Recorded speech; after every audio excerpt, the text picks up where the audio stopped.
আমি কোহিনুর বেগম, বয়স 69। আমার স্বামী দীর্ঘ 27 বছর আমার খোঁজ খবর নেন না।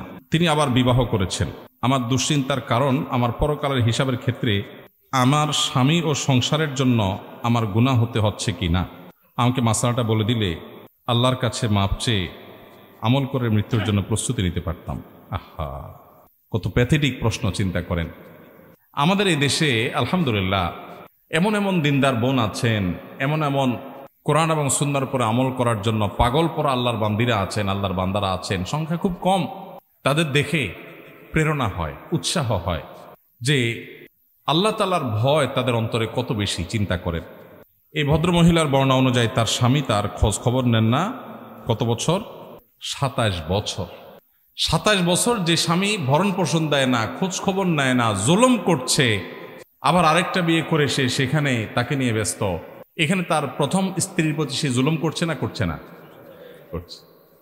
এরপরও তিনি চিন্তা করছেন যে তিনি জুলুম করছেন, তিনি আল্লাহর কাছে জবাবদিহি করবেন। আমি তো স্বামীর খেদমত করার, সেবা করার, স্বামীর হক আদায় করার সুযোগই পাচ্ছি না, কারণ তিনি কাছেই আসছেন না, যোগাযোগই করছেন না। তো আল্লাহর কাছে আমার কোনো দায় আছে কিনা? এটা কি বলে আল্লাহর ভয়? এই বোনকে আমরা আশ্বস্ত করতে চাই, যে স্বামী এরকম অমানুষ, যে স্বামী এরকম জালিম, যে স্বামী স্ত্রীর হক আদায় করে না, ওই স্বামীর আপনি কোনো খেদমত করছেন না, করার সুযোগ পাচ্ছেন না, এর জন্য আল্লাহর কাছে আপনার কোনো দায় নাই। কারণ আল্লাহ তাআলা বলেছেন কোরআনে, লা ইউকাল্লিফুল্লাহু নাফসান ইল্লা উসআহা। সাধ্যের বাইরে আল্লাহ তাআলা কাউকে কোনো কিছু চাপিয়ে দেন না। যেহেতু তিনি আসছেন না, খোঁজ খবর নিচ্ছেন না, হক আদায় করছেন না, আপনার সেখানে তার হক আদায় করার কোনো অপশনই নাই, সুযোগই নাই। অতএব আল্লাহর কাছে আপনার কোনো দায় নাই, কোনো জবাবদিহিতা নাই। আপনি আল্লাহর কাছে এর জন্য পাকড়াওর শিকার হবেন না। তবে আপনার অন্তরে আল্লাহর যে ভয় আছে, এটা আপনার অ্যাসেট, এটা আপনার মূল্যবান সম্পদ, এটা আপনাকে ধারণ করতে হবে। প্রতিটা কাজের ক্ষেত্রে আল্লাহর সামনে দাঁড়াতে হবে, আল্লাহর সামনে দাঁড়াতে হবে, আল্লাহর সামনে জবাবদিহি করতে হবে। এই জবাবদিহিতার বোধ যদি অন্তরে জাগ্রত হয়, এই চেতনার নাম তাকওয়া। আর এই তাকওয়া সম্পর্কে আল্লাহ বলেছেন, ওয়াল আকিবাতু লিত্তাকওয়া। শেষ হাসি হাসবে মুত্তাকিরা। দুনিয়াতে মানুষ, বহু মানুষ হাসবে, ক্ষমতা দখল করে হাসবে, চেয়ার পেয়ে হাসবে, ব্যবসা বাণিজ্যে ভালো করে হাসবে, সুনাম সুখ্যাতি অর্জন করে হাসবে, দুনিয়ার সাকসেস পদচুম্বন করার পর হাসবে। এই হাসির পরে কান্না আসতেও পারে যদি সে জাহান্নামী হয়। কিন্তু ফামান যুহজিহা আনিন নারি ওয়া উদখিলাল জান্নাহ, আল্লাহ বলেছেন, যে ব্যক্তিকে পরওয়ানা শোনানো হবে জাহান্নাম থেকে, যাকে সরিয়ে জান্নাতে ঘোষণা দেয়া হবে, ফাকাদ ফাজ, এ চূড়ান্ত সফল হয়ে গেল। এই ব্যক্তিকে আর কখনো ব্যর্থতার গ্লানি পোহাতে হবে না, তার কোনো শঙ্কা থাকবে না। পৃথিবীর সবচেয়ে বড় ক্ষমতাধর যে, তারও ভয় আছে কখন ক্ষমতা চলে যায়, কিন্তু জান্নাতের কোনো ভয় থাকবে না, কারণ তারপরে আর কোনো দুঃখ দুর্দশা কোনোদিন তাকে স্পর্শ করবে না। তো আমার বোন, তাকওয়া তো এটাকেই বলে, অন্তরে অবস্থিত যার আল্লাহর ভয় তাকে নিয়ন্ত্রণ করে, সে কি করবে কি করবে না এটা ডিসিশন মেক করে, তার সেই চেতনা, এটার নাম তাকওয়া। আল্লাহ বলেছেন, এই তাকওয়া যার আছে, শেষ হাসি সেই হাসবে, সে হাসির পরে আর কখনো কান্না আসবে না। আর আল্লাহ বলেছেন, জান্নাত সম্পর্কে উইদ্দাতিল মুত্তাকিন, মুত্তাকিদের জন্যই তৈরি হয়েছে। কোরআনেও আল্লাহ শুরুতে বলেছেন হুদাল্লিল মুত্তাকিন, কোরআনও আল্লাহ তাআলা উপকারী করবেন মুত্তাকিদের জন্য। আল্লাহ আমাদের অন্তরে আল্লাহর ভয় লালন করার তৌফিক নসিব করুন। এই বোনের সেই জালেম স্বামীকে আল্লাহ তাআলা হেদায়েত দান করুন। অনেক অমানুষ স্বামী আছে এরকম, এক বিয়ে করে বউয়ের ভরণ পোষণ দেওয়ার খোঁজ খবর নাই, আরেক বিয়ে করছে, তার জন্য এই দ্বিতীয় বিয়ে করাটা হারাম। যেই দ্বিতীয় বিয়ে তাকে প্রথম স্ত্রীর অধিকার আদায় থেকে দূরে সরিয়ে রাখে, বহু অমানুষ আছে, আছে না নাই? যে প্রথম বিয়ে করে সেখানে বাচ্চা কাচ্চা হয়েছে বা হয় নাই, কিছুদিন পরে সে যে আরেক বিয়ে করে সেই স্ত্রী নিয়ে, সেই সংসার নিয়ে সে এঙ্গেজ আছে, প্রথম স্বামীর খোঁজ খবরও নিচ্ছে না। আল্লাহ সুবহানাহু ওয়া তাআলা পরিষ্কারভাবে কোরআন নির্দেশ করেছেন, ওয়াশিরুহুন্না বিল মারুফ, তোমরা তোমাদের স্ত্রীদের সাথে বসবাস করবে সুন্দরভাবে, যথাযথভাবে, উত্তম রূপে। অমানুষের মতো খোঁজ খবর নিলে না, ভরণ পোষণ দিলে না, আবার তাদেরকে তোমরা তালাকও দিলে না। যদি তালাক দাও, সে অন্যত্র বিয়ে বসতে পারে, অবশ্য কোনো যৌক্তিক কারণ ছাড়া তালাক দিলে সেটা আরেকটা গুনাহের কারণ হবে। আল্লাহ তাআলা আমাদের সবাইকে পরস্পরের হক আদায় করার গুরুত্ব বুঝার তৌফিক নসিব করুন। আর আমার এই বোন সহ যে সমস্ত মায়েরা, বোনেরা এরকম মনোবেদনায় আছেন, সাংসারিক জীবনে কষ্টে আছেন, আল্লাহ তাআলা তাদের কষ্টগুলোকে লাঘব করার তৌফিক নসিব করুন। এই বোনগুলো কখনো যদি আমাদের কাছে আসে, অনেক সময় অফিসে আসে, বলেন ভাই অনেক দুঃখ, স্বামীটা অমানুষ, অমুক অমানুষ, তমুক অমানুষ। আমি বোঝানোর চেষ্টা করি ফেরাউনের স্ত্রী আসিয়ার চাইতে বেশি আপনি মাজলুমা না। আপনি যত কষ্টই করেন না কেন, ফেরাউনের স্ত্রীকে, আসিয়াকে ফেরাউন নিজে হাতে তিলে তিলে হত্যা করেছে। আপনার স্বামী আপনাকে অত কষ্ট দেয়নি, তিলে তিলে আপনাকে খুন করতে যায়নি। সে হয়তো আপনার হক আদায় করেনি, সে হয়তো আপনাকে কেয়ার করেনি। জান্নাত কিসের বিনিময়ে পাবেন? এই সমস্ত স্যাক্রিফাইসের বিনিময়ই তো। ঈমান আমল ঠিক রেখেছেন, এসব কষ্ট সহ্য করেছেন আল্লাহর জন্য, নিজে অন্যায় অপরাধ করেন নাই, বাস এর বিনিময়ে জান্নাত পাবেন। আর যদি মনে করেন স্বামী বেটা বেশি 2 নম্বরই করেছে, যাই আজকেই উকিলের সাথে কথা বলে মিথ্যা যৌতুকের মামলা দিয়ে তারে 14 গোষ্ঠীর হয়রানি করব, সব হবে না গুনাহ হবে? এ কামও অনেক মহিলারা করে। আল্লাহ তাআলা আমাদেরকে অন্যের অধিকার নষ্ট করার আগে 10 বার যেন আল্লাহর ভয় অন্তরে আমরা জাগ্রত করতে পারি, সেই তৌফিক দান করুন। আমি একজন বিবাহিত সরকারি চাকরিজীবী নারী। আমার মা জীবিত নাই এবং বাবা অসুস্থ, বিধায় স্বামী ও ছেলেকে নিয়ে বাবার বাড়িতে থেকে বাবাকে দেখাশোনা করতে হয়। স্বামী চাকরিজীবী এবং ছেলে শিক্ষার্থী। এখন আমার প্রশ্ন হচ্ছে, একজন মুসলিম নারী হিসাবে আমার বাবা চাকুরি, স্বামী অবলিক ছেলে, কার দায়িত্বকে প্রাধান্য দিতে হবে বা দায়িত্বকর মানুষের কি হবে, এবং কিভাবে আমি আমার উপর তাদের হক ঠিক মতো আদায় করব? ভাইরা আমার, খুব গুরুত্বপূর্ণ প্রশ্ন। একজন মেয়ের উপরে, তিনি চাকরি করছেন, অফিসের হক আছে, আবার বাবা মা বেঁচে থাকলে তাদেরও হক আছে, আবার স্বামীরও হক আছে, ছেলে মেয়ের হক আছে। তিনি কোনটাকে অগ্রাধিকার দিবেন? উত্তর হলো, তিনি স্বামীর সংসার, স্বামীর হক আদায়, এটাকে অগ্রাধিকার দিবেন। আর বাবা মার জন্য ফিনান্সিয়ালি, অর্থনৈতিকভাবে যদি তাদের সাপোর্ট দেওয়া লাগে এবং তার যদি সে সক্ষমতা থাকে, তাহলে সেটাও তাকে করতে হবে। কিন্তু শারীরিক খেদমত বাবা মার করা জরুরি না। এট এ টাইম একজন মানুষের উপর দুজনে খেদমত করা জরুরি হতে পারে না। এই জন্য মেয়েদের জন্য বিবাহের পরে স্বামীর খেদমত করা, স্বামীর সেবা করা, স্বামীর হক আদায় করা তার জন্য বেশি জরুরি। এবং এর পাশাপাশি তিনি যদি চাকরি করতে পারেন শরিয়া মেনটেন করে, পর্দা মেনটেন করে, বহু যদির পর সেটা জায়েজ হতে পারে যদি তার মূলটা ঠিক রেখে করতে পারেন। অনেক বোনরা আছেন টাকার কামাই করার মজা পেয়ে গেছেন, তারা এটাতে লেগে গেছেন, কিসের স্বামীর হক, কিসের সন্তানের হক। আবার অনেকে ওয়াজ নসিহত করার মজা পেয়ে গেছেন মহিলাদের মধ্যে। এক ধরনের তবলিগ বাইর হয়েছে, স্বামী নাই, অভিভাবক নাই, এক জেলাতে আরেক জায়গায় তবলিগ করতে চলে যাচ্ছে, আছে না নাই? এটার নাম কি তালিম বা নাম জানি, 4 সাথী তালিম, আরো কি কি। এগুলা পরিষ্কার হারাম কাজ এবং শরিয়া বিরোধী কাজ। দেখতে ভালো মনে হচ্ছে কিন্তু নাজায়েজ কাজ। আল্লাহ আমাদেরকে হেদায়েত দান করুন। এরপরে প্রশ্ন, শ্বশুর বাড়ির লোক শিয়া ধর্ম পালন করে, আমি সে বাড়িতে বউ হয়ে এসেছি, কিন্তু আমার বাবা মা জানতো না যে তারা সে ধর্মের। এখন শ্বশুর বাড়ির লোকের সাথে আমার মেলে না, সংসারে শান্তি বজায় রাখার জন্য আমার এখন কি করা উচিত? শিয়াদের অনেকগুলো গ্রুপ আছে, গোষ্ঠী আছে। শিয়াদের কিছু গ্রুপ আছে, গোষ্ঠী আছে, তারা মুসলমানই না, ইসলামের গণ্ডি থেকেই খারেজ। তাদের সাথে বিবাহ হলেও সেই বিবাহ বাতিল, সঠিক নয়। বিধায় দ্রুততার সাথে এখান থেকে সরে যেতে হবে এবং অন্যত্র বিয়ের চিন্তা করতে হবে। আর যদি সে পর্যায়ে না হয়, গোমরাহ এবং বাতিল ফেরকা হিসাবে শিয়া চূড়ান্ত, কিন্তু ইমানের গণ্ডি থেকে খারিজ হয় নাই, শুধুমাত্র আবু বকর রাদিয়াল্লাহু তাআলার খেলাফত এর উপযুক্ত নাকি আলী রাদিয়াল্লাহু তাআলা উপযুক্ত, এই বিষয় নিয়ে মতপার্থক্য আছে আহলে সুন্নাহর সাথে। কোরআনের পারা সংখ্যা নিয়ে কোনো সন্দেহ নাই। আম্মাজান আয়েশার চরিত্র সম্পর্কে কোরআন সার্টিফিকেট দিয়েছে, সেটা নিয়ে সন্দেহ নাই। কোর ইমান যাওয়ার মতো যে জায়গাগুলো, সেরকম কোনো জায়গা ঝামেলা নাই। যেসব শিয়াদের, এরকম শিয়াদের সাথে বিয়ে হয়, তাইলে বিয়ে বাতিল হয়েছে বলা যাবে না, কিন্তু এখানে আপনার বনিবনা হচ্ছে না, হবে না, আপনার এবং ভবিষ্যৎ প্রজন্মের ইমান আকীদা নষ্ট হবে। অতএব আপনি আপনার অভিভাবকদেরকে এখন আর লুকাবার সুযোগ নেই, তাদের সাথে আলাপ আলোচনা করে বিবাহ বিচ্ছেদের এখানে উদ্যোগ গ্রহণ করতে হবে, যদি তাদের হেদায়েতের আশা করা না যায়। আপনার প্রশ্ন থেকে বোঝা গেছে যে আপনি জুলুমে আছেন। আল্লাহ তাআলা আপনাকে উদ্ধার করুন। এরপরে প্রশ্ন হলো, আমার বোন গত 5 বছর হলো মারা গেছেন, এখন তার কবর গর্ত হয়ে গেছে। আমার বাবা ও ভাই তারা দায়িত্ব নিয়ে কবর ঠিক করছেন না, আমরা বোনেরা গিয়ে কি সেই কবর ঠিক করতে পারবো? প্রথম কথা হলো, এই দায়িত্ব বাবার এবং ভাইদের, মেয়েদের না।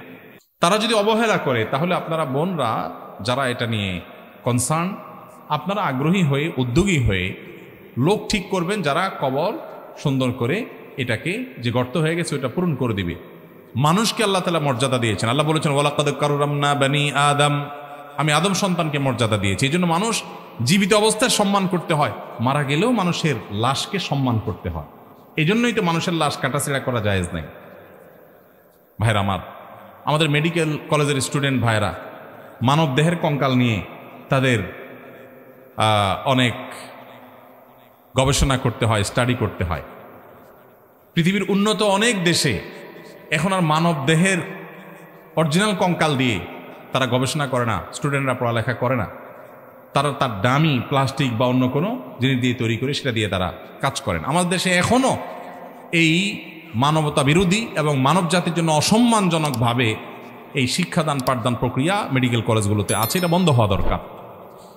তো যেটা বলছিলাম যে এইরকম পরিস্থিতি যদি হয় তাহলে সেক্ষেত্রে ইসলাম এটাকে নাজায়েজ ঘোষণা করে। এই যে পোস্টমর্টেম করি আমরা, এর যত যৌক্তিক কারণ আপনি দেখান, পরিষ্কারভাবে হাদিসে নিষেধ। নবী সাল্লাল্লাহু আলাইহি ওয়াসাল্লাম বলেছেন কাসরু আযমিল মাইয়িতি কাকাসরিহি হাইয়া, জীবত অবস্থায় একজন মানুষের হাড্ডি ভাঙলে যেরকম গুনাহ, এই হাদিসের ব্যাখ্যা অনেক উলামা কেরাম বলেছেন মৃত অবস্থায় কোনো লাশের সাথে সেরকম আচরণ করলে সেরকম গুনাহ। তো এই জন্য এটাকেও শরীয়ত জায়েজ বলে না। যাই হোক, তো এখন এই যে কবর গর্ত হয়ে গেছে, ভেঙে যাচ্ছে, তাহলে মানব দেহ অসম্মানজনকভাবে কুকুরের মুখে যেতে পারে, অন্য প্রাণীর পেটে যেতে পারে। সেজন্য ওইটাকে সম্মানজনকভাবে আবার পুনরায় মাটি টাটি দিয়ে সুন্দর করে দাফন করা, এটা পুরো এলাকাবাসীদের পুরো ফরজে কিফায়া। কেউ যদি না করে এবং লাশের অসম্মান হয় তাহলে সবাই গুনাহগার পাবে। এখন জীবন প্রশ্ন করেছেন আপনার বাপ ভাই করে না, তো আপনার উদ্যোগী হয়ে কোনো পুরুষকে পয়সা করে দিয়ে এটা করবেন। আপনি নারী হিসাবে কবরস্থানে গিয়ে এটা করাটা আপনার সাথে যায় না। শরিয়ার দৃষ্টিকোণ থেকেও এটা আপনি নিজে না করে অন্য কাউকে দিয়ে করাবেন, সেটা আপনার কর্তব্য। এরপরে প্রশ্ন হলো, যদি কেউ প্রথম রাকাতে ভুলবশত বা ইচ্ছাকৃত সূরা ফাতিহার পর সূরা নাস পড়ে ফেলে তাহলে দ্বিতীয় রাকাতে তিনি কি করবেন? বিরাট জটিল প্রশ্ন। প্রথম রাকাতে সূরা নাস পড়ে ফেলছেন, সূরা নাসের পরে সূরাটার নাম কি? পরে কোনো সূরা আছে আর নাই। তো শেষ রাকাতে, প্রথম রাকাতেই যদি কুল আউযু বিরাব্বিন নাস পড়েন তাহলে দ্বিতীয় রাকাতে পরে আর সূরা নাই, দ্বিতীয় নামাজে কোন দিক যাবে? সূরার ধারাবাহিকতা রক্ষা করা সুন্নাহ। নামাজের মধ্যে সূরার ধারাবাহিকতা রক্ষা করতে হয়। আপনি আগে ফালাক পড়লে পরে নাস পড়বেন। এখন নাসে যদি আগে পড়ে ফেলেন তো পরে তো আর কিচ্ছু নাই, কি করবেন? এর উত্তর হলো দ্বিতীয় রাকাতে আবারও সূরা নাস পড়বেন এবং এর কারণে আপনার কোনো গুনাহ হবে না, যেহেতু আপনার অনিচ্ছাকৃত হয়ে গেছে। কিন্তু ইচ্ছাকৃতভাবে যদি এই কাজ করেন তাহলে মাকরুহ হবে। তাও নামাজ হয়ে যাবে, নামাজটা ত্রুটিপূর্ণ হবে, নামাজটা একটা ত্রুটিযুক্ত হয়ে গেল, মাকরুহ হয়ে গেল। অতএব যদি কেউ প্রথম রাকাতে কোনো কারণে সূরা নাস পড়ে ফেলেন, দ্বিতীয় রাকাতে আবার তিনি সূরা নাস পড়বেন। যদি সূরা নাস না পড়ে এদিককার কোনো সূরা পড়েন, সূরা ফালাক বা অন্য কোনোটা, তাতেও নামাজ হয়ে যাবে। নামাজ হবার ব্যাপারটা সেরকম না, কিন্তু ধারাবাহিকতা মেনটেন করে নামাজ পড়াটা উচিত এবং কর্তব্য, সুন্নাহ, সেটা লক্ষ্য করে করতে হবে। ইচ্ছার বাইরে হয়ে গেছে, অজান্তে হয়ে গেছে, সেটা ভিন্ন বিষয়। এরপরে প্রশ্ন হলো, যদি কোনো জিনিসে পা লাগে তাহলে আমরা হাত মুখে এবং কপালে দিয়ে সালাম করি, এটা ইসলামী দৃষ্টিতে কেমন? এটা আমাদের দেশে বেশ প্রচলিত আছে। কারোর গায়ে পাও লাগছে তো আমরা তার গায়ে হাত দিয়ে স্পর্শ করে বুকে লাগাই, মুখে লাগাই। এরকম কোনো সম্মানিত কোনো বস্তু মনে হলো বইয়ের মধ্যে পা লাগছে, আমরা এই কাজ করি, এটা সঠিক কিনা? উত্তর হলো যে কোনো ব্যক্তি তার গায়ে পাও লাগাটা আমাদের সমাজে একটা দোষণীয় ব্যাপার, এটাকে মানুষ অসম্মানের মনে করে। এখন এ ভাই আছেন, মুরব্বী আছেন, উনি আছেন, এক মুসলমান অন্য মুসলমানকে সম্মান করবে না অসম্মান করবে? সম্মান করবে।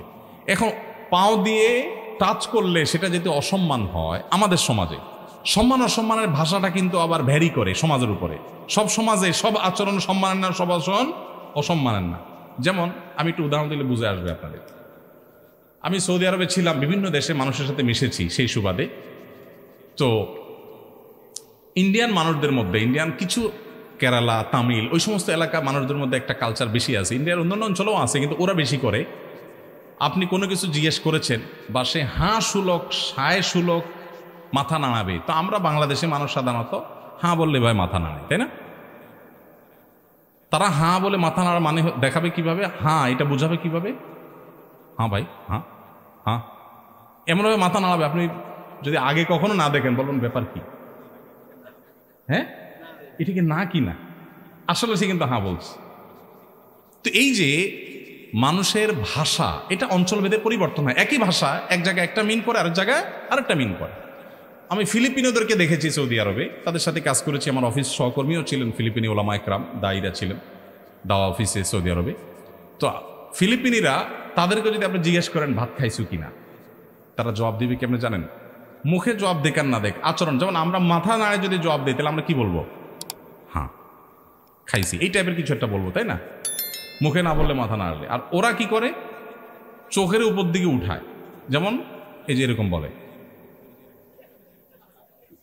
এখন আমাদের যদি কাউকে জিজ্ঞেস করা হয় ভাই ভাত খাইছো, আর ও যদি এরকম চোখ ঘোরায়, মায়ের খাওয়ার উপক্রম হবে না?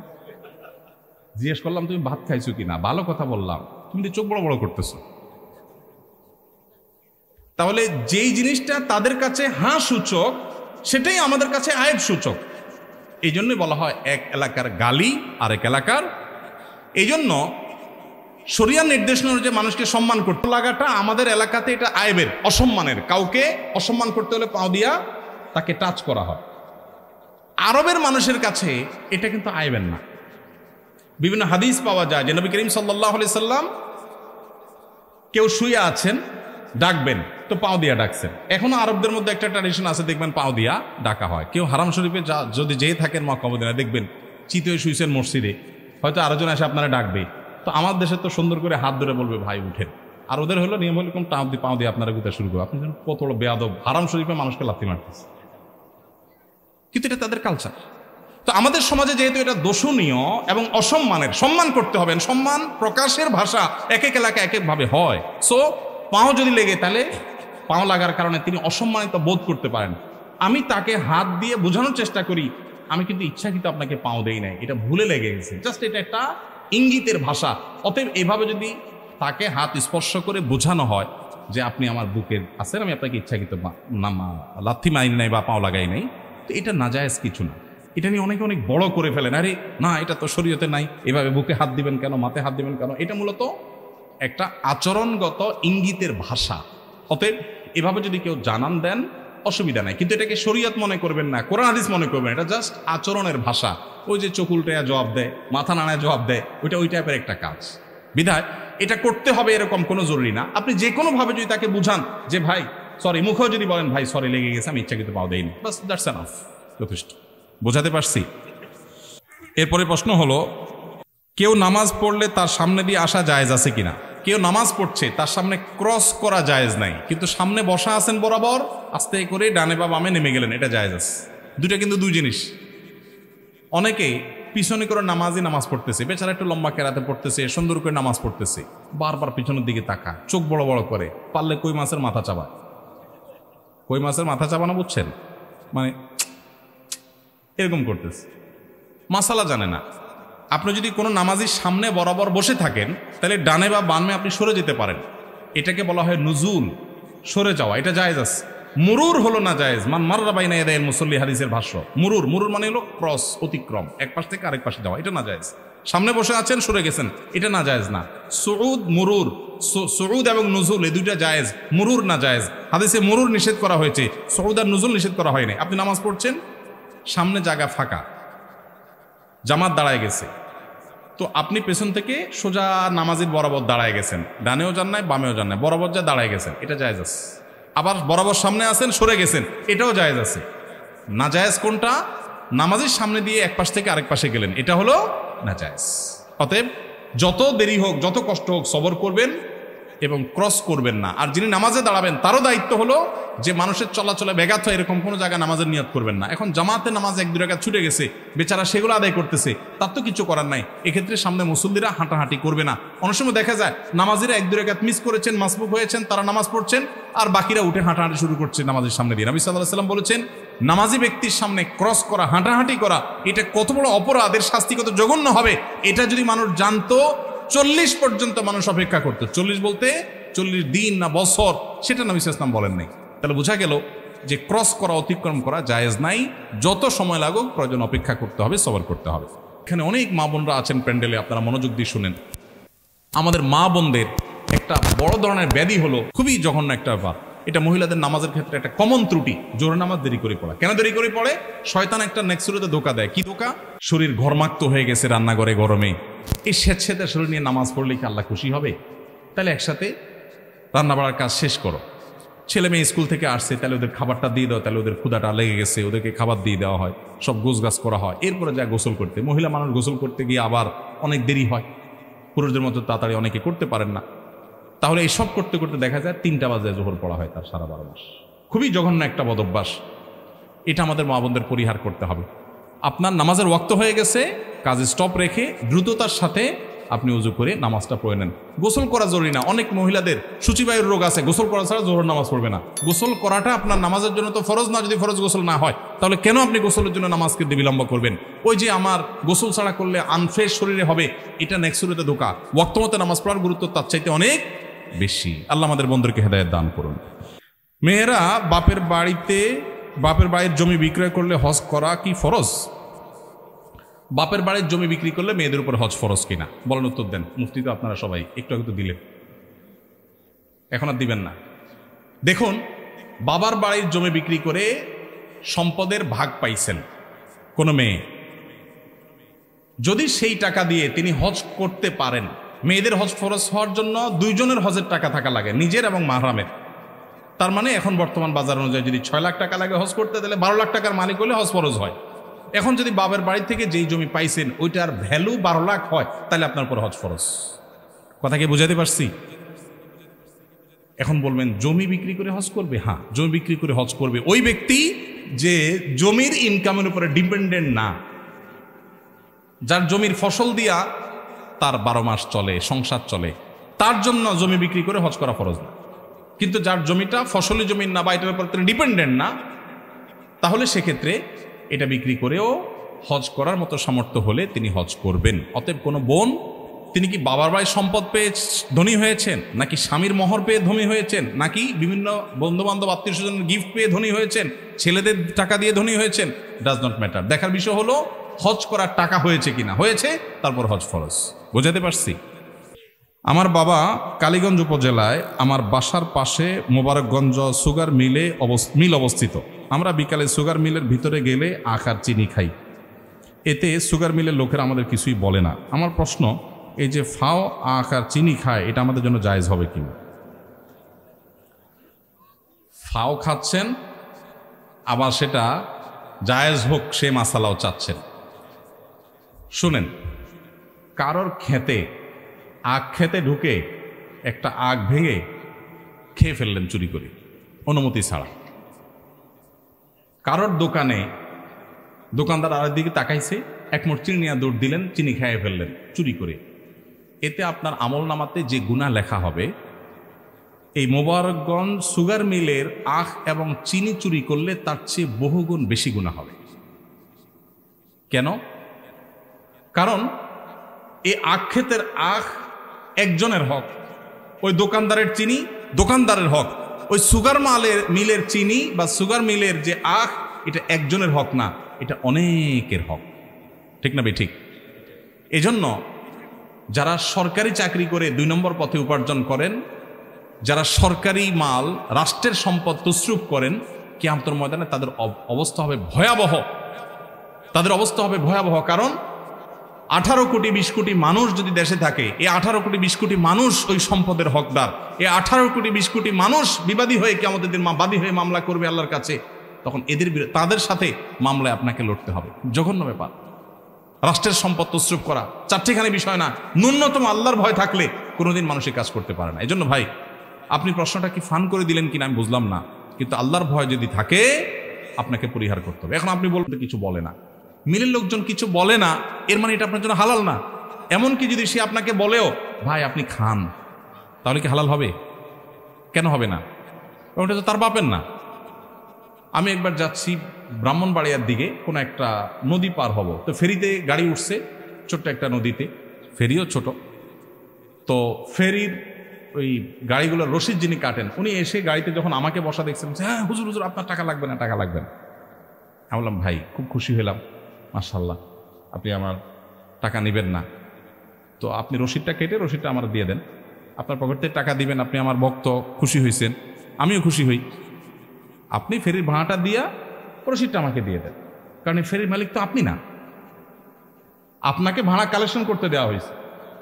আপনি আপনার পছন্দের হুজুর দেখা তাতে ভাড়া নিলেন না, মালিক কি আপনাকে অনুমতি দিচ্ছে? যদি দিয়ে থাকে 100 বার আমিও হাদিয়া গ্রহণ করবো, আর যদি না দিয়ে থাকে তাহলে আপনার এই রাইট নেই যে মালিকের জিনিস আপনি দিয়ে দিবেন। অনেকে আছে হোটেলে খাইতে গেলে নিয়মিত যদি হোটেলে যায়, বিশেষ করে ছাত্ররা এই কামটা বেশি করে, মেসিয়ারের সাথে একটা বাইল করে ফেলায়, বকশিস বাড়ায় দেয়, এরপর দেখা যায় ঝোল 2বার জায়গায় 4 বার নেয়। ঝোল নেওয়ার সিস্টেম আছে না, যা চায় তা দেয়। এই যে যা চায় তা দেয়, মেসিয়ার যদি আপনাকে দেয় আপনার জন্য হালাল হবে? কেন হালাল হবে না? কারণ এটা মেসিয়ারের বাবার না, তার নিজের না, এটা মালিকের। তিনি তসরুফ করছেন। ভাইরে, হালাল হারামের বিষয়টা খুবই গুরুত্বপূর্ণ এবং খুবই ভয়াবহ। আল্লাহ তাআলা আমাদেরকে বোঝার তৌফিক দান করুন। এই জন্য সুগার মিলে গিয়ে এই কাজ আর করবেন না, তওবা করেন। কোনো ব্যক্তি খুন হলে ওই ব্যক্তির গোপনে থাকা ঋণ যদি পরিবার না জানে, তাহলে ওই ঋণের হুকুম কি হবে? এটা কি খুনির উপর বর্তাবে? কেউ কাউকে খুন করেছে, আল্লাহ মাফ করুক, যদি এটা হয় তাহলে যিনি খুন হয়েছেন, নিহত হয়েছেন, তার ঋণ থাকলে ওই ঋণ তার উপরেই বর্তাবে। খুনি খুন করে অপরাধী হয়েছে সেটা ভিন্ন বিষয়, কিন্তু ঋণ তার উপরে বর্তাবে। কেন? কারণ তিনি ঋণগ্রস্ত হলে তার কর্তব্য ছিল লিখে যাওয়া ওসিয়ত করা। নবী সাল্লাল্লাহু আলাইহি ওয়াসাল্লাম বলেছেন, কারো কোনো ওসিয়ত করার কিছু থাকলে সেজন্য রাতে না ঘুমায় ওসিয়ত লেখা রাখ পর্যন্ত। ভাইরা আমার, এই জন্য লিখে রাখবেন, নোট মেনটেন করবেন। লোন করেছেন, আপনার নোটবুকে ডায়েরিতে লেখা থাকবে। আপনার মারা গেলে, মৌত হয়ে গেলে পরিবার লোকরা অন্তত জানতে পারবে যে তার লোন ছিল, মাপ চাবে, দেওয়ার ব্যবস্থা করবে, কিছু একটা করবে। আপনি গোপন রেখেছেন, কাউকে জানান নাই, এটা গুনাহের কথা, এটা উচিত হয় না।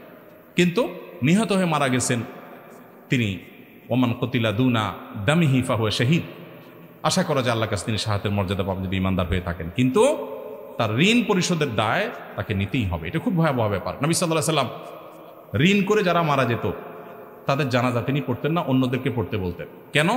এটা শিক্ষা দেওয়ার জন্য যে মানুষের ঋণ যেন পরিশোধ করতে কেউ সিরিয়াসনেসের অভাব না থাকে।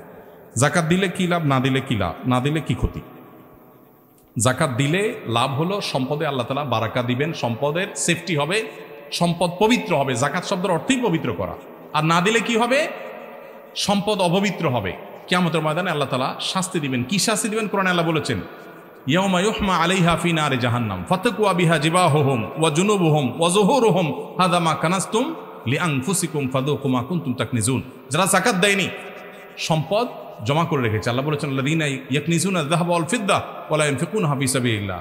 যারা সম্পদ সঞ্চয় করে রেখেছে, কুকিগত করে রেখেছে, আল্লাহর রাস্তায় দান করে নাই, এদের এই সম্পদকে কিয়ামতের ময়দানে আল্লাহ তাআলা জাহান্নামের আগুনে লোহা বানিয়ে এগুলোকে পাতের মতো, লোহার মতো, পাতের মতো উত্তপ্ত করে এটা দিয়ে তার শরীরের ললাটে, কপালে, 2-500 দেশে, পিঠে তাকে ছেক দেওয়া হবে এবং বলা হবে, দুনিয়াতে যেই সম্পদের মায়া করে জাকাত দেওয়া নেয় সে সবাই মনে করে এখন তার স্বাদ ভোগ করে। আল্লাহ তাআলা আমাদেরকে হেফাজত থাকার তৌফিক দান করুন। এই জন্য ভাই, এই বিষয়ে আমাদের খুব বেশি আল্লাহকে ভয় করতে হবে, জাকাত দিতে হবে। বেশিরভাগ লোক হিসাব করে জাকাত দেন নাই। জাকাত দিতে কিন্তু বেশি টাকা লাগে না, মাত্র 595 গ্রাম রূপার মালিক হলে জাকাত হয়।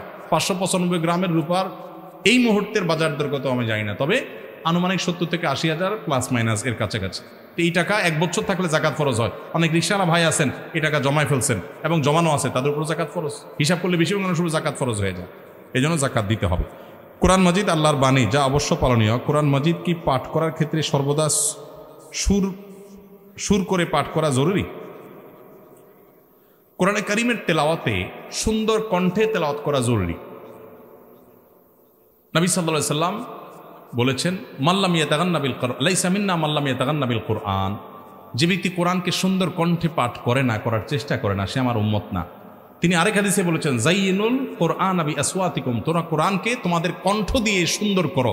এজন্য যার যতটা সৌন্দর্য আছে কণ্ঠে, তিনি তা দিয়ে সুন্দর করার চেষ্টা করবেন।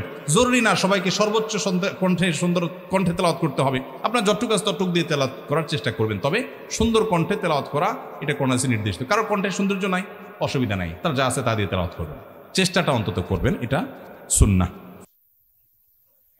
যে ক্ষেত্রে জালিম স্বামী স্ত্রীকে তালাক না দিয়ে শারীরিক ও মানসিকভাবে নির্যাতন করে, সেক্ষেত্রে স্ত্রী তালাক বৈধ কিনা?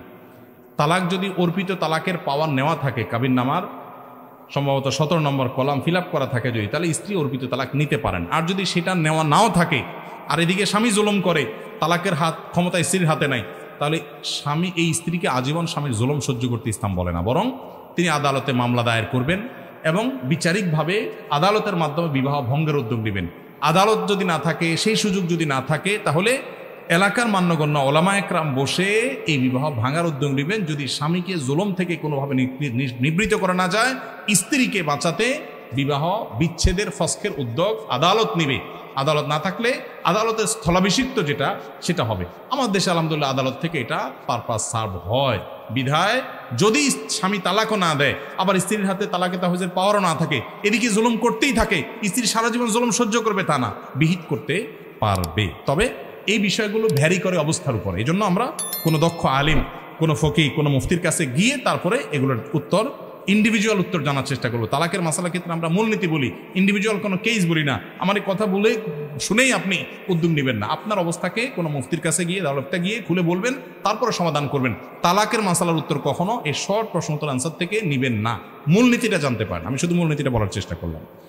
কোনো মহিলার স্বামী মারা গেলে তার স্ত্রীর কি কোনো বাধ্যতামূলক আমল আছে? কোনো নারীর স্বামী মারা গেলে, স্বামী পরিত্যক্তা হলে তাকে ইদ্যত পালন করতে হয়। ইদ্যত হলো 4 মাস 10 দিন পর্যন্ত তিনি কোথাও বিবাহ বন্ধনে আবদ্ধ হবেন না। নাম্বার 2, যেই বাড়িতে থাকা অবস্থায় স্বামী মারা গেছে, সুযোগ থাকলে সে বাড়িতে 4 মাস 10 দিন অবস্থান করবেন। বাড়িতে থাকার মানে ঘরের ভিতর ঢুকে থাকা না, ওই বাড়ির চৌহদ্দির মধ্যে থাকবেন। অন্য কোথাও যেতে হলে, একান্ত প্রয়োজন হলে, ডাক্তার দেখানোর জন্য যেতে হয়েছে, অসুস্থ হয়েছে, যেতে পারবেন। এছাড়া তিনি বের হবেন না, ওখানে থাকবেন। এটা তার শোক পালনের অংশ। এবং এই 4 মাস 10 দিন ওই জায়গায় যদি থাকা অসম্ভব হয়, তাহলে যেখানে থাকা নিরাপদ হবে সেই জায়গা গিয়ে 4 মাস 10 দিন বা বাকি দিনগুলো তিনি পুরা করবেন। বাহিরে যাবেন না একান্ত প্রয়োজন ছাড়া। নাম্বার 3, সাজগোজ করবেন না। সাজগোজ করা বলতে অতিরিক্ত সাজগোজ, বেসিক যে কাজগুলো মানুষ করতে হয়, তেল মাখতে হয় বা অন্যান্য কাজগুলো সুস্থ থাকার প্রয়োজনে বা নিজের স্বাস্থ্যের প্রয়োজনে যদি করতে হয়, সেগুলো ভিন্ন বিষয়। সাজগোজ বলতে যা বোঝানো সেগুলো করবেন না। অলংকার ইত্যাদি পরবেন না, অর্থাৎ সাজগোজের উদ্দেশ্যে যে অলংকার পরা হয়, ঘুরতে যাওয়া হয়, এরকম অলংকার ইত্যাদি পরবেন না। তো এই কাজগুলো 4 মাস 10 দিন না করা স্বামী যাদের মারা গেছে সেই স্ত্রীদের জন্য কর্তব্য, এটা তাদের জন্য ওয়াজিব। আমরা যদি কেউ ফাজলামি করে কাউকে কবুল বলি, তাহলে কি বিয়ে হয়ে যাবে? স্কুল কলেজে ছেলেফেলেরা অনেক সময় দুষ্টম করে কাজ করেন। দেখুন, সালাফুন জিদ্দুহুন্না জিদ্দুন ওয়া হাজলুহুন্না জিদ্দুন। নবী সাল্লাল্লাহু আলাইহি ওয়াসাল্লাম বলেছেন 3টা কাজ হাসতে হাসতে করলে যা হবে, সিরিয়াসলি করলেও তা হবে। এর ভিতরে একটা হলো বিয়ে।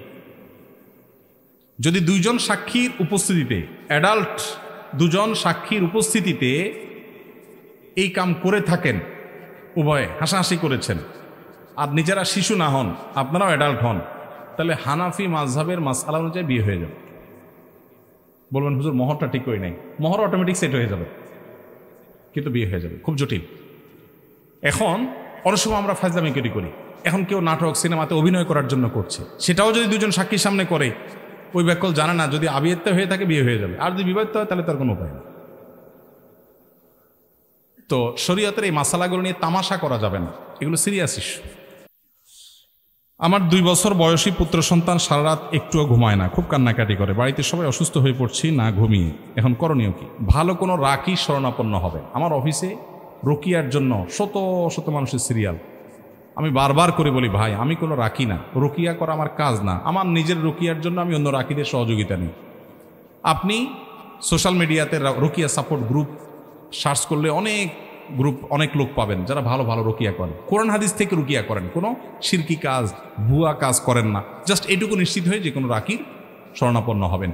একেবারে সবচেয়ে সহজ যেটা, অনেক বই আজকাল বের হয়েছে, সেলফ রুকিয়া, নিজে নিজে রুকিয়া করবেন কীভাবে। শুধু কোরআন কারিমে আয়াত পড়ে আয়াতে শেফা পড়ে আপনি চিকিৎসা গ্রহণ করতে পারেন।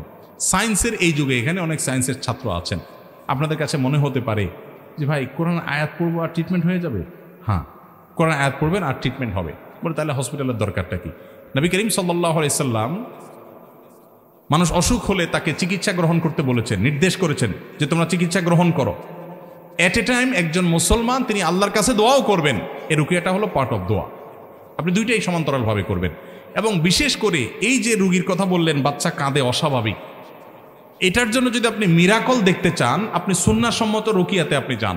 আমি আপনাকে আল্লাহর উপর ভরসা করে বলতে পারি আপনি আল্লাহর কুদরত দেখতে পাবেন।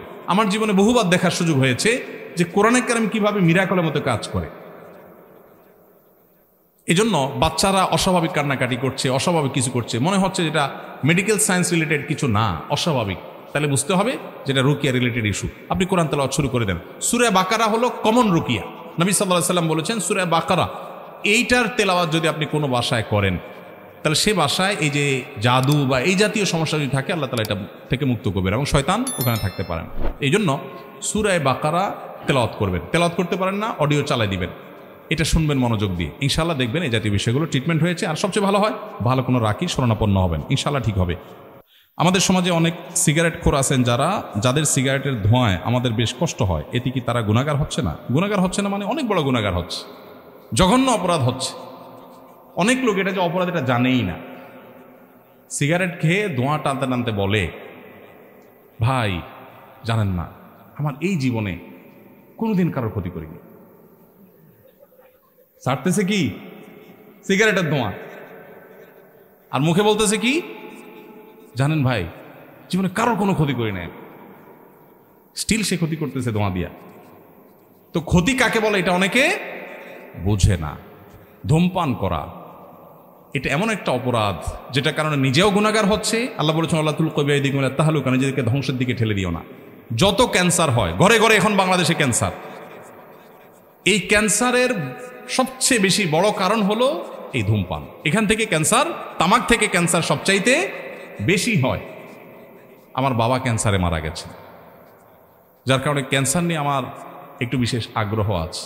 আমি একটু পড়াশোনা করছি, বিভিন্ন ডাক্তারদের কাছে সহযোগিতা চেয়েছি। আমার লক্ষ্য আছে যে দেশে মানুষকে ওয়াজ মাহফিলের ফিল্ডে বা মিডিয়াতে বিভিন্নভাবে স্বাস্থ্য সম্পর্কে সচেতন করা। ঘরে ঘরে আমরা ক্যান্সার হওয়ার মতো কাজ করে বসছি, এর ভিতরে ধূমপান সবচেয়ে বড়। এই জন্য যারা এই কাজটা করছেন তারা নিজেকে নিজে ধ্বংস করছেন। আত্মহত্যাকের যেরকম অপরাধ, ঠিক একইভাবে ধূমপান করা অপরাধ, কারণ এর মাধ্যমে আপনি নিজেকে ধ্বংস করছেন, স্লো পয়জনিং করছেন। এবং একই সাথে আপনার ধূমপান করার ধোঁয়া যেটা লিখছেন, এর মাধ্যমে পরিবেশকে, আশপাশের মানুষকে আপনি কষ্ট দিচ্ছেন, আপনি ডাবল গুনাহগার হচ্ছেন। এই জন্য যারা এই কাজ করছেন, এই বদভ্যাস, এই কুঅভ্যাস ছেড়ে দিবেন। ধূমপানকারীদের মাথা আশেপাশে যারা এটাতে বদভ্যাসে আক্রান্ত, তাদের আশপাশে দাঁড়ানোর মতো অবস্থা থাকে না। নর্দমা থেকে যে দুর্গন্ধ বের হয় মাঝে মধ্যে উৎকট, আমার তো মনে হয় যারা ধূমপান করে এদের মুখের দুর্গন্ধটা তার চাইতেও বেশি। ঠিক ঠিক বলছেন, অনেকে আছেন এখানে।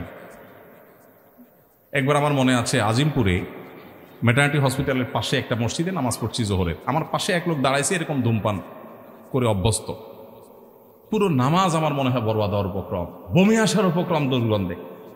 কিন্তু কিভাবে বলি তারে, মাইন্ড করে কিনা, তো বুদ্ধি বাইর করলাম। তার আগে সে আমার পরে দাঁড়াইছে, এক দু রাকাত বোধহয় মিস হয়েছে, সে ওইটা পড়তেছে। আমি সালাম ফিরে তাড়াতাড়ি করে পকেট থেকে কাগজ কলম বাইর করে সুন্দর করে তার একটু নসিহত করলাম, ভাই আপনার মুখের যে নর্দমার গন্ধ, কত যে কষ্ট আমার হয়েছিল, যদি আপনারা বুঝাতে পারতাম আপনি ওনার ধূমপান ছেড়ে দিতেন।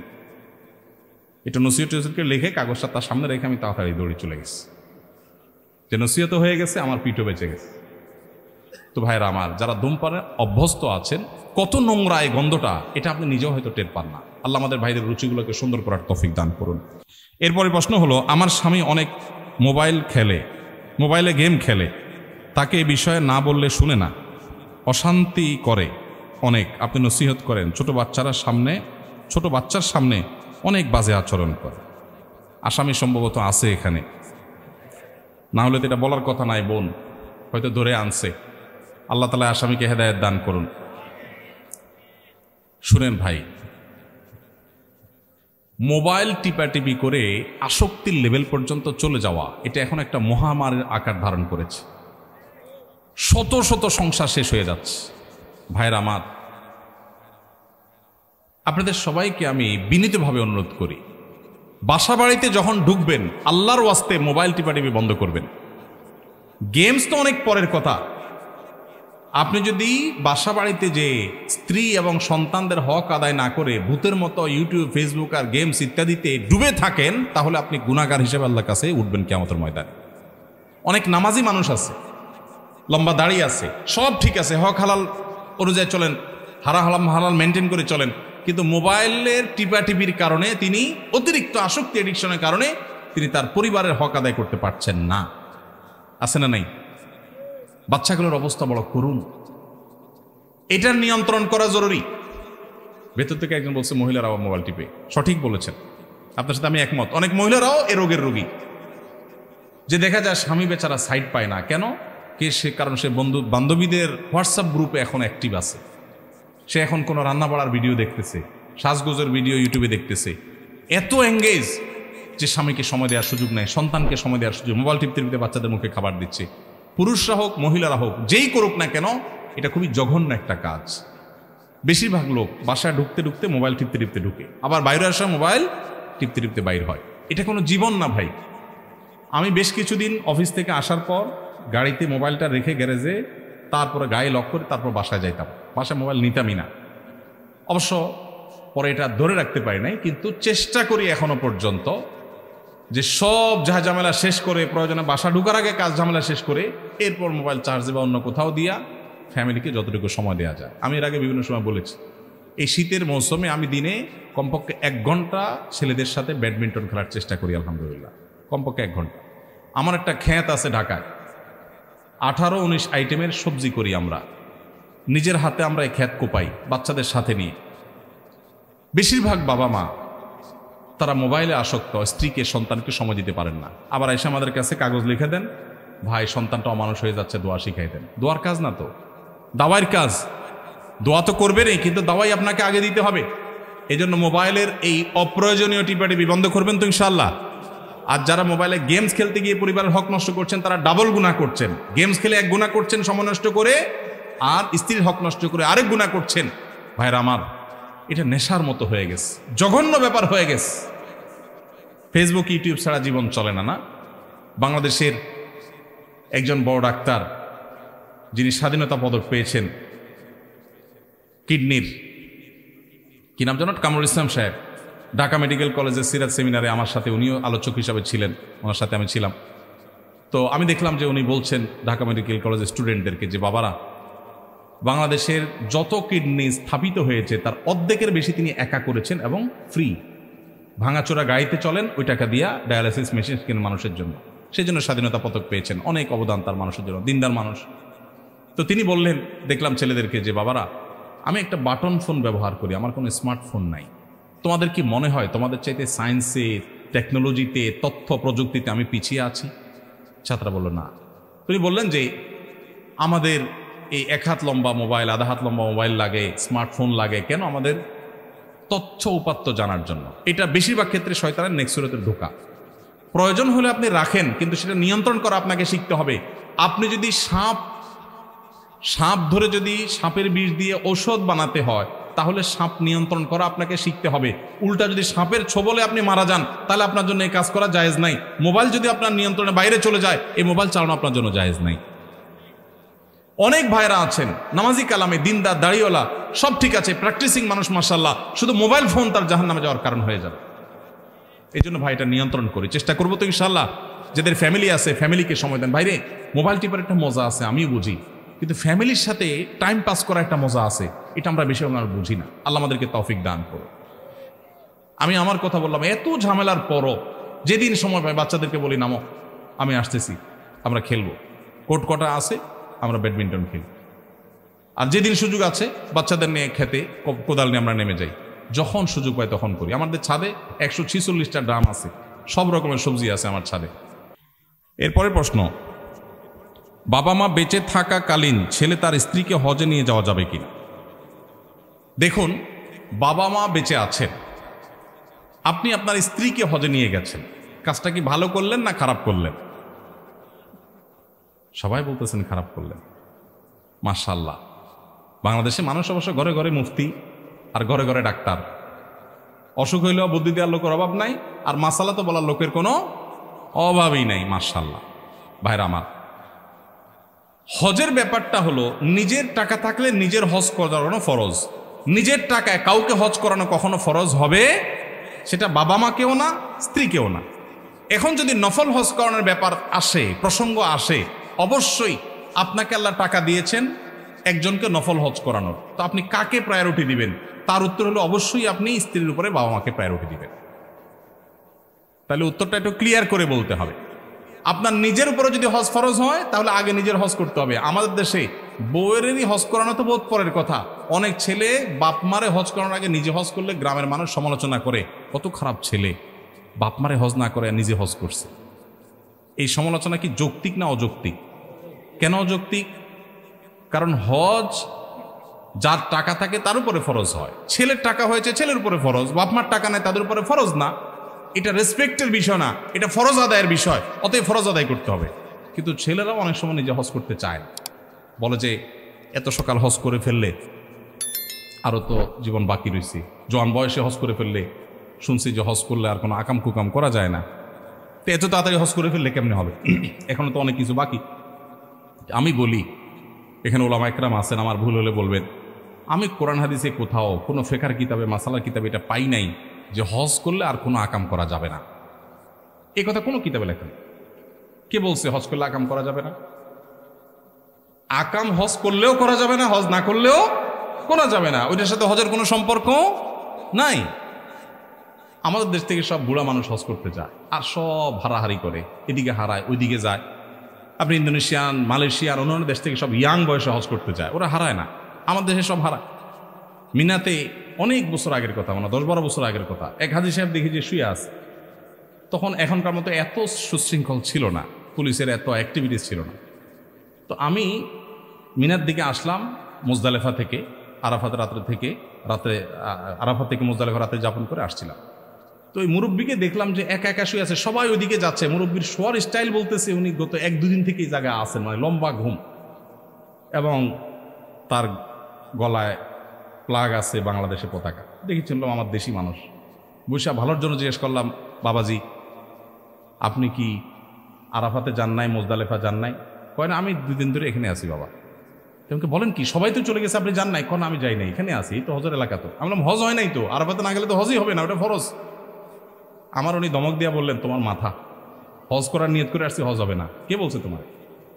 আমি আর কথা না বাড়ায় দেখলাম যে যান বাজায় চলে যায়। তো বুড়া বয়সে হজ করতে গিয়ে অনেকে উল্টাপাল্টা করেন। তো জোয়ান বয়সে হজ করবেন, যাদের ফরজ হয়েছে বাবা মাকে নিয়ে করাতে পারলে আলহামদুলিল্লাহ, কিন্তু না করাতে পারলে নিজের হজ করবেন। বাবা মারা মুরব্বীরা যারা আছেন উল্টাপাল্টা বদদোয়া দিবেন না, ভুল বুঝবেন না যে ছেলে নিজে হজ করলো আমারই করালো না। তার উপরে ফরজ হয়েছে, সে করবে। তার যদি আল্লাহ টাকা বেশি দেয় তো নিজেও করবে, বাপ মাকেও নিয়ে যাবে, সেটা ভিন্ন কথা। কিন্তু না থাকলে তারটা আগে করতে হবে, যেহেতু তারটা ফরজ হয়েছে। আপনার টাকা নিয়ে আপনার উপর ফরজ না, এটা রেসপেক্টের বিষয় না। মা বাবার অবাধ্য সন্তানদের জন্য মা বাবার করণীয় কি? অবাধ্য সন্তানকে বাধ্য করা এটা কঠিন একটা কাজ। দোয়া করবেন, চেষ্টা করবেন। ভালো কিছু বই আছে, সমকালীন প্রকাশনী থেকে একটা বই ছাপাইছে, মা মা মা বাবা। এই বইটার শরীর সম্পাদনা আমি করেছিলাম, অসম্ভব ভালো একটা বই। আমার কাছে প্রচুর বই থাকে, এই বইটা আমি কিনি সবসময় গিফট করার জন্য যুবকদেরকে। তো এই ছেলে মেয়েদেরকে যদি এই বইগুলো পড়ানো যায় তাহলে এটা খুব ভালো একটা মোটিভেশন হয়। এই বই থেকে আল্লাহর ভয় দেখানো যেতে পারে, সভ্য ভালো বাবা মার প্রতি সদাচরণকারী সন্তানদের সাথে সন্তান উঠা বসার সুযোগ করা যেতে পারে। পশ্চিমা সংস্কৃতি আমাদের সন্তানদের বেয়াদব করে দিয়েছে, আমাদের ইসলামী শিক্ষা, মোরাল শিক্ষার অভাব আমাদেরকে শেষ করে দিয়েছে। তো ওই জায়গাটাতে ফোকাস দিতে হবে এবং আল্লাহর কাছে চোখের পানি ফেলতে হবে। আর সবচেয়ে বড় কাজ হলো মা বাবা বাচ্চাকে শৈশব থেকে আদব লেহাজ শিখাইতে হবে। আপনি যদি আপনার বাবার জুতার উপরে পাড়া দিতে ভয় পান, লজ্জাবোধ করেন, আপনার সন্তান আপনার জুতা দেখে আপনাকে দেখে সম্মান করবে। আপনি যদি আপনার বাবার জুতাটা সোজা করে দেন, আপনার সন্তান আপনার জুতার উপরে পাড়া দিতে চিন্তা করবে 10 বার। এগুলো শেখাইতে হয় আগে ভাগে শিখান নাই, অমানুষ হয়ে গেছে, এখন সুযোগ শেষ হয়ে যায় নাই। দোয়া করেন, চেষ্টা করেন, আর আল্লাহ তাআলার কাছে চোখের পানি ফেলতে থাকেন। আল্লাহ চাইলে হেদায়েত দিতেও পারেন। মাযহাব তো 4টাই সহিহ, তাহলে এক মাযহাবের অনুসারী ব্যক্তি অন্য মাযহাবের কোনো মাসালা গ্রহণ করলে সহিহ হবে না কেন? ভাইরা আমার, কোনো ব্যক্তি তিনি যদি কোরআন এবং হাদিসের দলিলের ধার বিবেচনা করতে পারেন, এই মাপের ব্যক্তি হন, তাহলে তিনি বিশেষ কোনো মাসআলার ক্ষেত্রে অন্য কোনো মাসআলার, অন্য কোনো ফিকহের, অন্য কোনো মাযহাবের মতের উপরে তিনি আমল করছেন। অনেক ইমামরা আছেন এরকম, অনেক বড় বড় ইমামরা এরকম করেছেন। বিচ্ছিন্ন কোনো বিষয়, সেটার প্রতি মানুষকে আহ্বান করছেন না সমাজে বিশৃঙ্খলা ভয়ে, কিন্তু নিজে আমল করছেন। কিন্তু সাধারণ মানুষ যদি এভাবে বেছে বেছে আমল করার রাস্তা গ্রহণ করে নেয়, তখন সে একটা পর্যায়ে প্রবৃত্তির পূজারী হয়ে যাবে। নফসের তাড়নায় সে সুবিধা অনুযায়ী চলবে। আমার কাছে যেমন অনেক সময় মানুষ মাসআলা জিজ্ঞাসা করতে আসে, যদি কেউ 3 তালাক দিয়ে আসছে, এখন 3 তালাকে কি 3 তালাক হয়েছে কিনা এই মাসআলা নিয়ে আসে, আমি বলি আপনি কি আহলে হাদিস নাকি হানাফি? আহলে হাদিস যদি হন তাহলে মাসালা আপনার একরকম, হানাফি হলে আপনার মাসালা আরেক রকম। যেহেতু 3 তালাক একসাথে দিলে তিন তালাক হবে, এটা জমহুর ইমামদের মত, হানাফি, শাফি, মালিকি, হাম্বলি, প্রায় সব ইমামদের মত। ওলামায়ে আহলে হাদিস তাদের দৃষ্টিভঙ্গি হলো অন্য আরো কোন ইমামের মতের উপর ভিত্তি করে তারা মনে করেন যে একসাথে তিন তালাক দিলে একটা পতিত হবে, তিনটা হবে না। এখন আপনি মাসালা জিজ্ঞাসা করতে গেছেন, ধরেন একজন এই মাসালা জিজ্ঞাসা করতে গেছেন আহলে হাদিস হুজুরের কাছে, আপনি মানুষ হলেন হানাফি, কারণ আপনি জানেন যে আহলে হাদিস হুজুর এক তালাকের ফতোয়া দিবে, তাহলে আপনি আবার ঘর করতে পারবেন। এই চান্স নেওয়ার জন্য আপনি গেলেন, এটা হয় কি হয় না? ঠিক এর বিপরীতটাও হয়। আহলে হাদিস ফ্যামিলির ছেলে মেয়ে হাতে হাত ধরে পালায় বিয়ে করছে, মেয়ের বাবার পারমিশন নাই, খোঁজখবর নাই, চুরি করে বিয়ে করছে। এবার মাসালা জিজ্ঞেস করতে আসছে হানাফি হুজুরের কাছে, হুজুর বিয়ে হয়েছে কেন? কারণ হানাফি মাযহাব অনুযায়ী বিয়ে হয়ে যায়, কিন্তু উলামায়ে আহলে হাদিস এর মত হলো বিয়ে হবে না। তো এইভাবে মানুষ সুবিধা অনুযায়ী মাসআলা নেওয়া শুরু করলে তখন কোরআন হাদিসের অনুসরণ হবে না, নফসের পূজা হবে। এই নফসের পূজা করলে তখন নাজাত মিলবে না, জাহান্নামে যেতে হবে।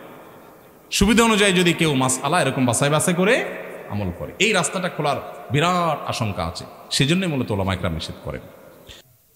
এরপরের প্রশ্ন হলো, ইভেন্ট ম্যানেজমেন্ট পেশা কি হালাল না হারাম? দয়া করে আমাদেরকে বুঝিয়ে বলবেন, কারণ সারা বাংলাদেশে এই ব্যবসায়ীদের সংখ্যা অনেক আছেন। বিশেষ দ্রষ্টব্য এই মঞ্চে ফুলের ডেকোরেশনটাও আমার ইভেন্টের। ইভেন্ট ম্যানেজমেন্ট মৌলিকভাবে এটা কোনো খারাপ কিছু না, মৌলিকভাবে এটা হারাম কোনো পেশা না। এটা নির্ভর করবে মূলত আপনার ইভেন্টের উপর, আপনি কোন ইভেন্টে ম্যানেজমেন্ট করছেন। আপনি একটা মাহফিলের ইভেন্ট ম্যানেজমেন্ট, এটা একটা ইভেন্ট, এটা একটা আয়োজন, এটার ম্যানেজমেন্ট করেছেন, আপনি কোনো খারাপ কাজ করেন নাই। এখানে আপনি সার্ভিস দিয়ে টাকা পয়সা নেবেন, সম্পূর্ণ হালাল, কোনো অসুবিধা নেই। একটা কোম্পানির কোনো বাণিজ্যিক কোনো ফেয়ার হবে, অনুষ্ঠান হবে, সেখানে আপনি ইভেন্ট ম্যানেজমেন্ট করেছেন, হারাম কোনো কিছু নাই, তাহলে সেক্ষেত্রে আপনার কোনো দায় নেই। মুশকিল হলো ইভেন্ট ম্যানেজমেন্ট রিলেটেড ব্যবসা যারা করেন তাদের বেশিরভাগ কাজ করতে হয় বিয়ে শাদী কেন্দ্রিক। আর বিয়ে শাদীকে কেন্দ্র করে আজকাল যে সমস্ত অনাচার হয়, দুই নাম্বারই হয়, গুনাহ হয়, পাপাচার হয়, সেগুলো দিনের আলো মতো পরিষ্কার। আপনি যদি জানতে পারেন যে ইভেন্টের ম্যানেজমেন্টে আপনাকে সার্ভিস দিতে হচ্ছে, ওই ইভেন্টটাই হারাম ইভেন্ট, গানের আয়োজন হবে, নাচের আয়োজন হবে, হারাম কাজের আয়োজন হবে, তাহলে সেই ইভেন্ট ম্যানেজমেন্ট করা জায়েজ হবে না। এখন আপনি বলবেন, ভাই এভাবে বেছে বেছে কি চলা যাবে? দেখুন, আপনার সামনে পথ দুইটা, জান্নাত এবং জাহান্নাম। আপনাকে আগে ডিসাইড করতে হবে যে আপনি কোন পথের পথিক হবেন। জান্নাতে যদি যেতে হয় দুনিয়ার বহু স্যাক্রিফাইস আপনাকে করতে হবে। আমরা মনে করি দুনিয়ার সব ঠিকঠাক রাখবো, আবার জান্নাতেও যাব, এত সহজ না। আপনি আল্লাহর কাছে যে জান্নাত চাইবেন, ফর হোয়াট, কিসের বিনিময়? আল্লাহকে তো বলতে পারবেন, আল্লাহ ইভেন্ট ম্যানেজমেন্টের ব্যবসা করতে গিয়ে মানুষ কাজই পায় না, সেখানে 10টা কাজ পাইলে 8টাই বাদ দেওয়া লাগছে হারামের কারণে, 2টা দিয়া পেট পালতে অনেক কষ্ট হয়েছে, ঘর বাড়ি কিচ্ছু করতে পারি নাই, ফ্ল্যাট প্লট গাড়ি কিচ্ছু করতে পারি নাই হারাম থেকে বাঁচতে গিয়া। এই কথা আল্লাহকে বললে আল্লাহর কাছে আপনি জান্নাতের প্রত্যাশা করতে পারেন, কারণ আপনি স্যাক্রিফাইস করেছেন। ভাইরা আমার, ওয়াদাকাত আলাইনাল আরদু বিমা রাহুবাত, আমাদের ইমানদারদের উপরে দুনিয়াটা এখন সংকীর্ণ হয়ে যাচ্ছে। কিয়ামত যত নিকটবর্তী হবে, হালাল উপার্জনের ওয়ে এবং উইন্ডোগুলো একটার পর একটা দেখবেন ক্লোজ হচ্ছে, যেদিকে যাবেন হারামের হাতছানি। এই সময় হালাল উপর টিকে থাকা কঠিন, কিন্তু সেই কঠিন কাজটা করাটাই হলো আমাদের সার্থকতা। আল্লাহ আমাদেরকে তৌফিক দান করুন। এরপরের প্রশ্ন হলো, ফরজ গোসল শেষে যদি শরীর থেকে বীর্য নির্গত হয় তাহলে করণীয় কি? যদি কারণ এরকম পরিস্থিতি তৈরি হয়, ফরজ গোসল করার পর আবারও বীর্য নির্গত হলো, তাহলে সেটা দেখতে হবে যে ফরজ গোসলের পর তিনি দীর্ঘ একটা বিরতি দিয়েছেন, পেশাব পায়খানা, ঘুমিয়েছেন, হাঁটাহাঁটি করেছেন, এর অনেক পরে গোসল করেছেন, এরও পরে যদি বের হয় তাহলে এর কারণে তার পুনরায় গোসল করতে হবে না। আর যদি ইমিডিয়েট চলে গেছেন, বিরতি দেন নাই, যেই গোসল করে ফেলছেন, গোসল করার পর আবার বের হয়েছে, তাহলে আপনাকে পুনরায় গোসল করতে হবে। কথা কি বুঝাইতে পারছি? আমি একজন বেকার যুবক, অনার্স দ্বিতীয় বর্ষে পড়ি। আমার মা আমাকে এখনই বিয়ে দিতে চায়, কিন্তু আমি নিজে উপার্জন অক্ষম না হয়ে সংসারে জড়াতে চাই না। এখন আমি কি করব? মানসিক চাপে আছে। কি কপাল পড়া ছেলে, চিন্তা করেন। বউ ছেলে আমাদের কাছে কাগজ লেখা দেয়, বাপ মা বিয়ে করায় না, সে বিয়ে করতে চায়, আর এর মা বিয়ে করাতে চায়, সে পয়সা কামানা দেখি করবে না। মানে কত বড় কপাল পড়া হলে এটা সম্ভব, চিন্তা করেন। কোনো মা বাবা যদি উদ্যোগী হয়ে সন্তানকে বিয়ে করান, আলহামদুলিল্লাহ, তার মানে মা বাবা সাপোর্ট করবেন, বউকে না খাওয়ায় মারবেন না, রেখে দিবেন না। তার মানে তোমার বাবা মার সাপোর্ট আছে ভাই, তাহলে এই সুযোগটা তো গ্রহণ করা উচিত। কি বলেন? একই সাথে কাজও করা উচিত। বলে হুজুর আমি পড়ালেখা করে কাজ করব। পড়ালেখা করে কাজ করা যায় না? আমি যখন যশোর দোয়ারনা মাদ্রাসায় পড়ি, আমার ভাই সাক্ষী, তখন আমি যুব উন্নয়নে ইমামতি করে চাকরি করি, 600 টাকা মাসে বেতন। আমি ছিলাম হাটহাজারী মাদ্রাসায়, সেখান থেকে এখানে আসছি। কেন? কারণ আমার বাবা সাতক্ষীরাতে মাছের ঘেরে ব্যবসা করতে গিয়ে অনেক লস খেয়েছে, একেবারে আকাশ থেকে পাতালে পড়ার মতো। তখন বাবাকে সাপোর্ট দেওয়ার প্রয়োজন হয়েছে ফিনান্সিয়ালি। আমি তখন ভালো মাদ্রাসা ছেড়ে, হাটহাজারী ছেড়ে যশোর দরহাসে ভর্তি হয়েছি। আলহামদুলিল্লাহ, ছাত্র জীবনে বাবাকে সাপোর্ট করেছি, নিজে পড়ালেখা করেছি। আমার তো পড়ালেখার কমতি হয় নাই। 10 stand, 3rd stand, 2nd stand সব যশোর দরহানা মাদ্রাসা থেকেই হয়েছে। সাক্ষী সব এখানেই আছে। ওস্তাদরা আছেন, মাশাআল্লাহ, মুরব্বীরা ওস্তাদরা আছেন মাদ্রাসা। আমাদের কাশিমপুর হুজুর আছেন, আমাদের হাবেজ শাহ হুজুর আছেন, তো আমাদের আসাদুল আকরাম এখানে আছেন। তাহলে ছাত্ররা যারা মনে করেন যে ছাত্র জীবনে আমি উপার্জন করবো করতে, এটা ভুল কথা। চেষ্টা করলেই সম্ভব। আমরা এখন অবশ্য ঢাকাতে আসুন্না ফাউন্ডেশন থেকে আমাদের ইউনিভার্সিটি স্টুডেন্টদের জন্য আমরা নানামুখী উদ্যোগ গ্রহণ করছি। আপনি চাইলেই হাতের কাছে স্ত্রীর ডাল ভাতের টাকা জোগাড় করার জন্য হিম্মত করলে একজন যুবক অনেক কিছু করতে পারে পড়াশোনার পাশাপাশি। বিধায় আপনি হীনমন্য না হয়ে এই অফারটা গ্রহণ করে ফেলবেন এবং হালাল উপার্জন করার চেষ্টা করবেন। বাবা আমাদের সাপোর্ট করে, আলহামদুলিল্লাহ, আর কোনো কথাই নেই। সরকারি ব্যাংকে টাকা রেখে লাভ গ্রহণ করা যাবে কিনা? সরকারি আর বেসরকারি বলে কোনো কথা নাই। সুদী ব্যাংকে টাকা রেখে তার লাভ গ্রহণ করতে পারবেন না, সেটা হারাম হবে। আর সুদী ব্যাংক যদি না হয়, ইসলামী ব্যাংকিং হয়, তাহলে সন্দেহপূর্ণ হয়, সেক্ষেত্রেও লভ্যাংশটা নিজে ভোগ না করে দান করে দেওয়াটাই হলো তাকওয়ার দাবি এবং সন্দেহের ঊর্ধ্বে ওঠার জন্য সেটা সবচাইতে এহতিয়াত এবং সতর্কতা। আমি পার্সোনালি সেটা করি, যে টাকা রাখতেই যেতে হয় ব্যাংকে, প্রফিটটা না খেয়ে দান করে দিলাম কোনো গরিব দুঃখীকে, এটা হলো সন্দেহের ঊর্ধ্বে ওঠার জন্য করবেন। জাযাকুমুল্লাহ খাইর। আল্লাহ তাআলা আমাদেরকে যে কথাগুলো শুনলাম, জানলাম, সবাইকে আমল করার তৌফিক দান করুন।